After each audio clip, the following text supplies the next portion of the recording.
Ekibinja ky'abazungu abawagira omuze gw'okulya ebisiyaga olwaleero bakomyewo ku Paalamenti okusisinkana abakulu abakwasibwa obuvunaanyizibwa obw'okwekenneenya ebbago ly'etteeka erigenderera okulwanyisa omuze gw'okulya ebisiyaga. Bano basisinkanye Ssaabawolereza w'oludda oluvuganya gavumenti Abdul Katuntu mu lukuŋŋaana lwe batakkirizaamu bannamawulire. Kyokka Katuntu agamba nti boogedde ku nsonga nnyingi naye ng'ezisinze okubakwata omubabiro y'ebbago ly'etteeka erirwanyisa ebisiyaga. Batubuuza etteeka lino lye tuleeta tteeka lifaanana litya oba limenya eddembe ly'obuntu.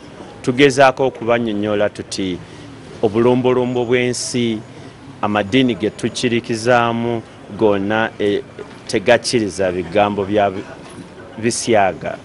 Kyokka Katuntu agamba nti abategeezezza ng'ebbago lino bwe litasobola kuyimirizibwa kubanga abantu bangi balitaddeko amaanyi okulaba nga liyisibwa okusobola okutaasa eggwanga. Mbagambye nti tekikyasoboka. Etteeka liri mu Paalamenti, ababaka baalisaako dda emikono. Omuntu yenna asobola okukyusa mu tteeka lino alina kubeeraho n'obbaati bw'abanga aliggyeyo, naye tetumanyi nti Oweekitiibwa Bahati asobola kuliggyayo.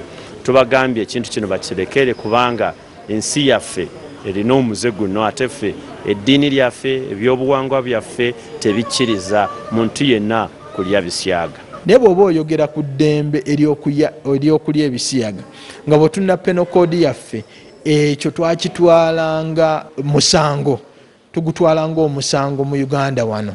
Ebbago lino lyaleetebwa omubaka David Bahati wabula lizze lifuna okusoomoozebwa kungi okuva mu mawanga ga Bulaaya nga bagamba lityoboola eddembe ly'obuntu.